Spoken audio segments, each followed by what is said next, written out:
Welcome to the Explainer.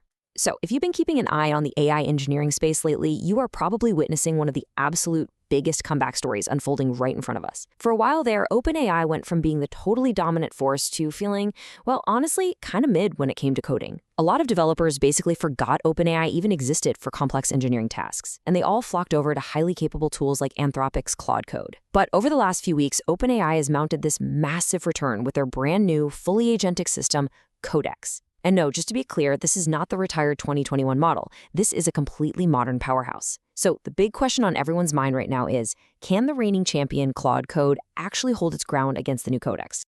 Okay, let's dive into our roadmap for this explainer. 1. The coding agent showdown. 2. Workflows and core philosophies. 3. The 3 live tests. 4. Measuring speed and tokens. And finally, number 5, figuring out which agent actually wins. All right, section 1, the coding agent showdown, the biggest comeback in AI. So is CodeX actually better than Claude Code? Well, to really answer that, we've got to look past just the basic features. Because honestly, if you look closely, they share a massive amount of DNA. I mean, they both edit code right on your local machine, they both have VS Code extensions, desktop apps, and terminal interfaces. They both support the Model Context Protocol to seamlessly connect to external tools, and you can literally just fire off a task to either of them and walk away. So the real point of this explainer isn't about asking, hey, does my tool have feature X? It's about discovering which tool is genuinely superior for the specific, unique task sitting right in front of you. You see, there's this fundamental divide in how these two tools operate. Claude Code? It operates way less like a rigid tool and more like a highly customizable workflow system. You can basically mold it into your own specific engineering rituals. CodeX, on the flip side, is an incredibly opinionated, unified machine. Out of the box, it's designed to take you all the way from assigning an agent to shipping your code into production with absolutely minimal friction. Moving right along to Section 2, Workflows and Core Philosophies. Open versus closed ecosystems. There is a stark philosophical contrast here when it comes to ecosystems. OpenAI is playing a very, very open game right now. Sam Altman literally tweeted out an endorsement for using third-party agent harnesses like OpenClaw that lets you route your ChatGPT subscription directly through them, completely avoiding those crazy expensive API costs. Anthropic's stance? Exact the opposite. Their documentation explicitly forbids routing your Claude.ai login through third-party developers without getting prior approval. This totally changes the economics. If you rely on open-source, third-party agent harnesses, OpenAI and CodeX are actively courting you. So the crucial takeaway here is how this underlying philosophy manifests in their actual features. Claude gives you a staggering 30 different hook events to automate triggers at literally every step of your workflow. Plus, it auto-delegates sub-agents entirely on its own. It's an unbelievable toolkit. CodeX takes a totally different approach. It gives you built-in Git work trees for isolated safe testing, an in-app browser to visually review the code you just shipped, and native access to GPT's image generation model. Basically, one gives you the granular pieces like Lego bricks to build your pipeline, while the other just hands you the whole native pipeline right out of the box. Okay, Section 3, the 3 live tests. PDF, landing page, and dashboard. Let's see how they actually perform. This totally summarizes our live head-to-head showdown. For the very first test, which was a research-heavy PDF report pulling live data from the web, CodeX took the win. It was super lean at just 9 pages compared to Claude's really wordy 15 pages, and its table formatting was much cleaner. But on the landing page test, things definitely shifted.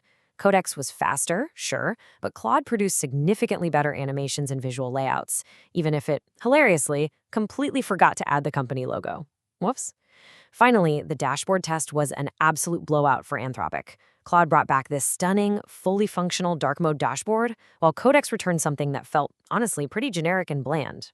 So, from watching these tests, a very distinct vibe emerges for each agent.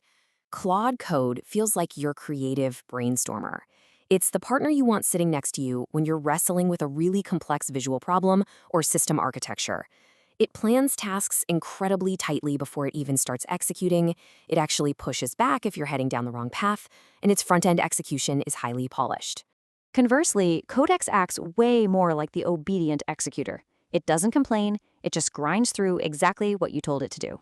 It leverages its built-in browser and QA functions to literally click around the app, find bugs, and log them with exact reproduction steps. It is incredibly sharp at bug hunting and keeps formatting extremely lean. All right, let's look at the numbers. Section 4, Measuring Speed and Tokens. The Hard Data Breakdown. There is a really consistent, critical pattern we need to talk about here. Output tokens are significantly more expensive than input tokens, and they directly dictate how fast you slam into those super frustrating session rate limits. Across our tests, Claude consistently spent 2 to 5 times more output tokens than CodeX. For example, on one test, Claude burned 80,000 output tokens, while CodeX used a highly efficient 20,000. CodeX conciseness basically means you can stay in that deep flow state much, much longer before hitting a limit. But speed? That is a completely different story. That massive number 6 right there, that represents the shocking 6-minute time difference we saw on that complex dashboard build. Claude brilliantly planned the task out and was totally done in under 2 minutes. CodeX, however, got totally lost in the weeds, just grinding away for nearly 8 minutes. And man, that time discrepancy created a massive token burn.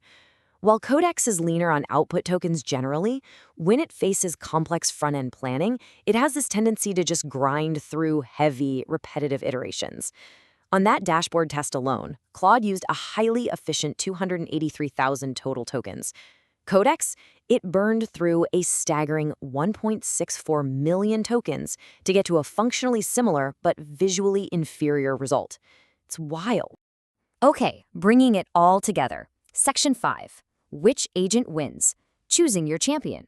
Consider this your ultimate cheat sheet. You should absolutely reach for Claude Code when you're tackling complex front-end work where visual design quality truly matters. It is your undisputed champion when a task needs deep, logical planning up front or when you want to use auto-delegating sub-agents. Plus, if you're building highly customized workflows with extensive hooks, embedding agents into your own app via the Claude SDK, or working in a highly secure enterprise environment like Bedrock or Vertex, Claude is the clear, obvious choice. But on the other hand, you should definitely grab CodeX when your task is super research heavy and requires pulling structured data from the web, like generating those clean PDF reports we talked about. If you want a unified, all-in-one desktop app that natively handles work trees, staging, and shipping, CodeX is phenomenal. It also easily takes the win if you want to seamlessly tag @CodeX on GitHub for an instant pull request review, or if your project requires built-in image generation and you don't want to juggle third-party APIs. But you know what's truly fascinating? Actually, scratch that. It's a total game changer.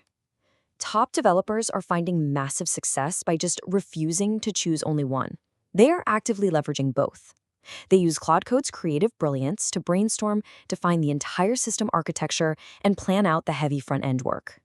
Then, they hand that incredibly tight plan straight over to CodeX to obediently execute, run QA tests in its built-in browser, and mercilessly hunt down bugs. To wrap up this explainer, I really want to leave you with a crucial mindset shift. At the end of the day, working with these AI agents just means you are making text and code files that live inside folders. That's it. You are not locked into one environment. You can effortlessly jump a project from Claude to CodeX and back again just by cloning a directory. So I leave you with this question. In an era where AI is advancing by the week, why on earth would you artificially lock yourself into just one ecosystem when the ultimate developer's superpower is fluidly wielding both?